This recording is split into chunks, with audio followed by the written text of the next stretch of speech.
everyone. I am Siva Prasad, working as an associate professor in Guntur Engineering College. In this class, we are going to discuss about avionics system architecture as a case study. In that avionics system 7E avionics system architecture.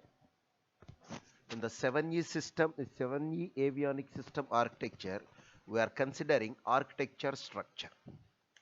You see, what is a case study? So generally we are listening the word case study. Case study means systematically studying a realistic problem in a research oriented manner. It is a detailed study of real time problem. A case study is a process of researching into a project and documenting through the writing sketches and diagrams. That means whatever you have got that information regarding that project, we are representing it in the some permanent readable format, like making some diagrams, making some notes, and making some pictures. You call it as a research case study. The case study can be considered as a starting point of any project. Generally, whatever the real-time problems we are having in the real-time field, to solve these problems, the research scholars are studying the existing problems in detail, and they are studied whatever the observations they got.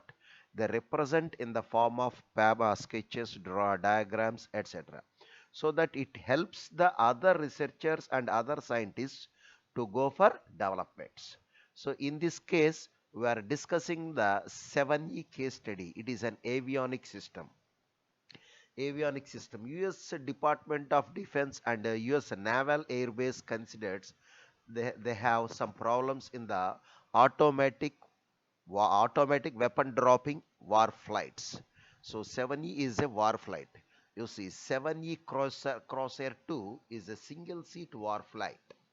It is used by US Navy between 60s and 80s. The 7C was the very first model aircraft in the world to be equipped with an onboard computer to help the pilot with the navigations and the weapon delivery. You know about war flights. The war flights, the purpose is not only moving from one location to another location, but the war flights needs to target, sensor the objects, sensor the enemy's objects, and the enemy object may be also in the moving state or in the fixed position. For example, if the war flight needs to target an enemy flight, so they have to identify where that enemy flight. The enemy flight will not be in the static position. The enemy flight is moving continuously, up and down, left, right, like the different directions the enemy flight moving. But this war flight sensors are finding that enemy object and sensing it and fixing the target. So how much distance the war enemy flight is and everything will be displayed in the onboard information. So this 7C was the first war flight to be equipped with onboard information in the pilot cabin. The 7C is the successor of 7E. Sorry, 7E is the successor of 7E. So 7C you see. 7E is onboard computer small special purpose IBM machine. So first we have 7C. Next advanced version is 7E. The computer has a special registers to convert analog signals to digital signals and digital signals to analog signals. Whatever the sensor sense got that information will be in the analog format. That analog format will be converted into digital format for further computation. The 7E software does not help the aircraft to fly, but it helps the aircraft to release the weapons, to find the targets, and to make some calculations in the fixing the targets, etc. This is the model of the 7E warfight. You see the 7E architectural structure. The 7E architectural structure is having three module structures. It has three modules. First one is module decomposition, second one uses, third one is process. You consider this module in that module decomposition process. What are the elements? Modules are the elements. So these modules, the total problem is divided into number of modules. Simply they are following divide and conquer principle. Divide and conquer principle. So instead of handling the entire problem as a single unit, they are handling it in the small units. So they are try to divide that problem into module wise, topic wise, various subtasks. Every task is having subtask. They are dividing like until the task is able to solve individually. Simply they are following divide and conquer principle. So in this they use the sub modules shares with secret with each module, and they have influenced on ease of change.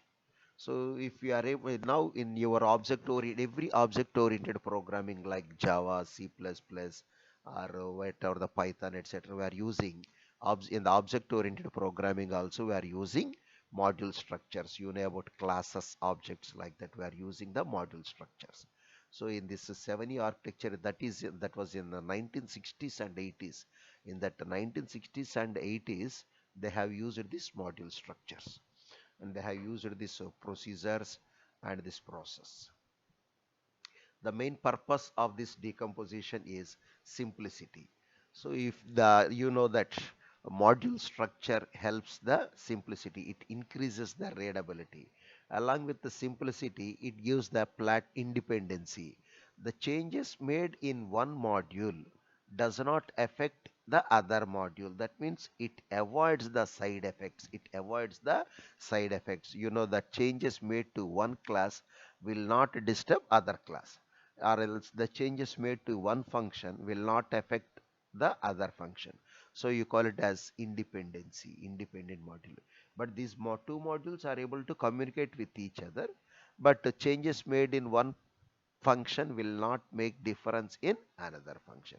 It avoids unnecessary changes, and its maintenance will be easy. So we are able to change it as you requirement. You call it as flexible.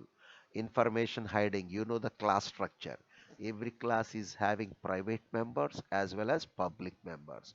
These private members helps data security. Public members provides accessibility. So you call it as classes or interfaces, whatever it may be. It provides the platform independency, and the modules and interfaces are not revised. It should be possible to run, test, and any combination of old and new versions. Whatever the modules you update, you can update. The decomposition structure is having hardware hiding module. This hardware hiding module, so the decomposition structure is having number of modules in 7E avionics system. First one is hardware hiding module.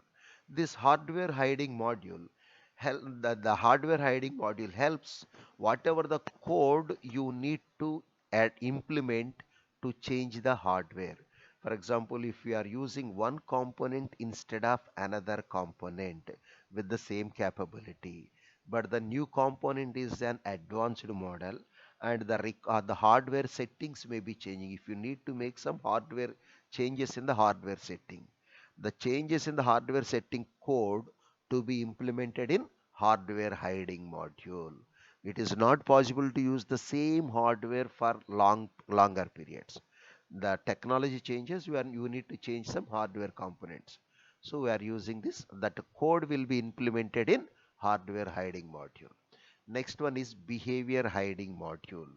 The behavior hiding module includes the code that the modules are required to change the behavior of the system. Or is a behavior is a combination of actions and reactions. So in what combination you need to make the actions and reactions, the code will be included in behavior hiding module. In the same way, software decision modules. Whatever these decisions are based upon mathematical theorems, physical facts, and programming conditions. You know about to design and analysis of algorithms. We use some algorithms to make the decisions. Those algorithms are implemented in the software decision modules. Next one is application data type module. This application data type module handles the basic numerical operations and conversion of measurement units, etc. Basic computations are included in application data module. Next, data banker. The name itself suggests. So some modules produces data. You call it as data producers, and some other modules may consumes that data. Same module may not be produce that data, and same module may not be used data. Some modules produces the data, and these data may be consumed by other modules. So you this mid data banker is called as middleman. It provides communication between the data producing modules and data receiving modules. Next one is filter behavior module. This filter behavior modules helps in the digital models of the physical filters. Physical uh, physical modules. It is to calculate some modules which cannot be measured directly, but can be calculated mathematically. So it is a little bit tricky. So you need to measure some values, but it is not possible to measure directly. But we need to measure it indirectly by using some mathematical formulas. For example, a weapon is released from the flight, and then how much time it require to move that weapon from the source released place to destination. It is practically not possible to calculate the time, but you can calculate it mathematically.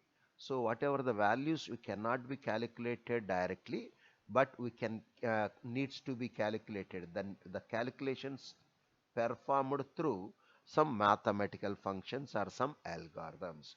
That code is included in the physical module. Software utility module. Whatever the additional requirements are there for the software that are provided in the software utility module, like functions, some mathematical functions and resource monitors, etc. So for softwares to find the fuel status, or software to find the battery status, making some beep sounds, alerting systems, etc. System generation modules. Some modules are to be generated based upon the system parameters instantly without involvement of the human being. So those automatic generation modules are located in the system generation modules. So that's all about decomposition of the module structure. Okay. Next, after this module structure, next one is use uses structure. What are the uses? So that uses structure. So for example, if in what combination you need to use these modules? In what combination you need to use these modules? For example, simply procedure A requires to call procedure B in its specification. As per the standard, as per the specifications, procedure A calls procedure B. That is required only if A depends upon the result produced by B. If A is able to perform its functionality without the functionality of B, then it is a waste process. Second case, if A needs to calls B, then A must be using some results produced by B, or B should not be interrupting A. In such cases only we need to use the process B. That means in what combination these modules are to be invoked. Based upon this, we use this user structure. Thus, user structure quality goals. Incrementally build and test the functions. It How it is achieved? It is achieved through is allowed to use. One module is allowed to use it by another module, is also called as sharing of the modules.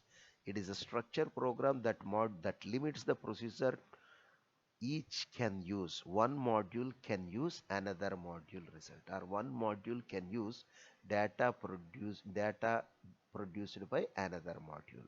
Already you have experienced this in your object oriented programming like Java. In Java, one method uses data produced by another data, or one method shares the calculations part of another method. So we call it as incrementally building the testing modules. to provide is allowed to use is nothing but shareability, because we have followed the module structure. Next one is design for platform changes. It restricts number of procedures that use the platforms directly. It does not allow every member to use that system directly. Through public only we can use. Procedure usage guidance of manageable size. So you should not make it very small, or you should not make it is very large. Appropriate size you need to maintain so to have the proper relationship. Process structure. Next to third module is process structure. The third structure of the architectural importance is to the AA is process structure. Everyone knows the word process in your Java programming language. A process is a lightweight application. It is created in Java to handle these applications or to handle these programs. You know about process, thread, multi-thread, etc. Simply, a process is a set of programming steps that are repeated in response to triggering event or timing constraint. It is based upon two conditions. One is fixed time slot activity and another one is triggering. Fixed time slot activity in the sense, for every 30 seconds the sensor needs to sense the fuel level, or every 30-50 seconds the temperature that AC machine needs to check the temperature of the room, like that. You call it as timing slots, fixed periodical time slots. And another condition is triggering. Triggering in the sense, trigger means a procedure fires automatically when a predefined condition is satisfied. For example, whenever uh, whenever the opponent flight is flying in front of your machine, automatically it is to make an alarm system to the pilot. So it is a trigger. We cannot say at what time that counterpart, that enemy flight is coming in front of you. Whenever that a sensor senses a flight, radar system senses a flight in the coverage area, immediately it alerts the pilot to release the weapon, or it make the information, it gives the information to the pilot to fix the target. So you call it as triggering. So these two type of activities are handled by the process. So these are the goals and how to achieve. Map input to output. So there should be combination between proper communication between input to output. Each process implement as a cycle, inputs, computations means making some arithmetical calculations, and then present the output, input, process, output. Next one is maintain real-time constraints, real-time information. Identify the process through the structure and then perform offline scheduling. It provides a result of time consuming calculations immediately. Whatever the system needs to perform the calculations in the background, but whenever you require that information, immediately it should give the last immediate updated information. For example, at what height the flight is flying. Every time the system is calculating the altitude height, what level, what height it is maintaining above the sea level. You call it as altitude. Every time it is calculating, but whenever you ask what height that flight is going on, automatically the system should give the updated information. Thank you, everyone. If you are listening this class first time, if you are new to this video first time, you please subscribe my channel. Thanking you. Please subscribe my channel and share it to your friends. Thank you.